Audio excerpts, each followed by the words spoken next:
Now, is the breeding seasonal? What stimulates it? To a large degree, that gets stimulated by day length, but there are other cases too. The light is a big one, as I said, but in the tropics, rain seems to stimulate. Really? Well, the way that one works is Good day to stay indoors.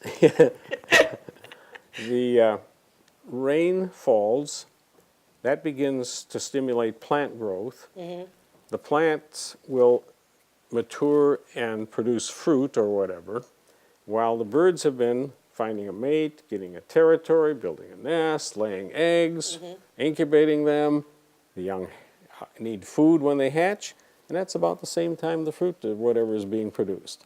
So it works very nicely for them. Does one bird's display of being ready to mate somehow serve as some sort of impetus for another bird being in the mood for love, so to speak?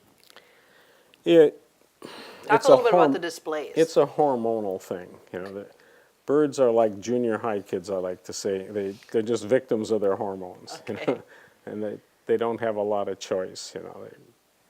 The ducks, if you ever seen ducks swimming around bobbing their heads and stuff like that, Yeah. that's part of their courtship display. Really? Loons rub heads and dive together.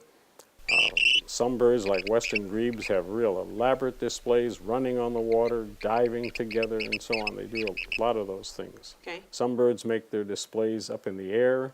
Larks, woodcocks, bobolinks, some of the hawks and eagles. And is it just some spectacular flying demonstrations, or what are they doing? Well, eagles tend to swoop around and come and even clasp talons together. Okay. And, so it's a variety of different things. The snipe go up in the air and what we call winnowing, make a noise to say this is my territory and to attract the mate too. So it's very different things for different birds. What I'd like to do though is talk about territories and red-winged blackbirds though too. Okay.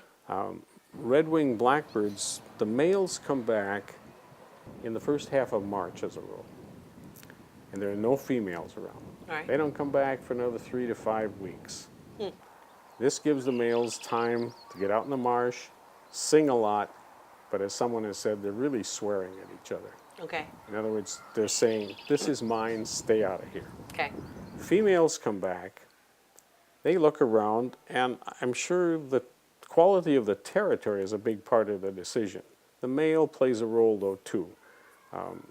But then she selects a part of his territory only Really? and says, this is mine, whereas his was like this. She just takes this part. Okay. So there's room for other females She gets a now. drawer. That's right. She will probably have, as a fellow competitor in there, 2 to 5 other females. The record for a red-winged blackbird number of mates is 15. So now that means there's a lot of male redwings out there on the edges of this marsh that don't have a mate. Okay. And they're probably in large degree younger ones. If you've seen any red-winged blackbirds that have just kind of faint red on them instead of that nice bright red, that's probably a first-year male. Okay. And he has a terrible time getting a territory. So he's on the edge. But now any male in there that has a territory and is killed for one reason or another, somebody zips in quickly and fills in that spot. So they're very interesting birds in terms of what happens there. Okay. How about the bird song? You talked about territory. Any other reason?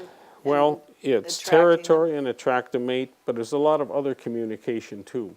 I think in large part we're beginning to realize, at least I believe, there's a lot more intelligence and communication in the bird world than we give them credit for. Okay. They talk to each other regularly. Question for you. Penguins. The males and the females look a lot alike. How do they make their call on that?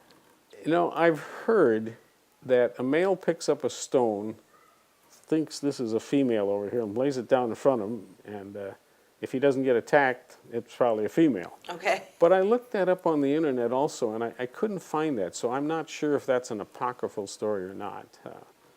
There are other birds like that, red-headed woodpeckers, males and females look alike. So it isn't just this visual display in all cases. There's other clues they obviously picked up on. Fun. Well, we have a lot more to talk about, and we will continue to do so here on Anoka County Today with Bob Holtz.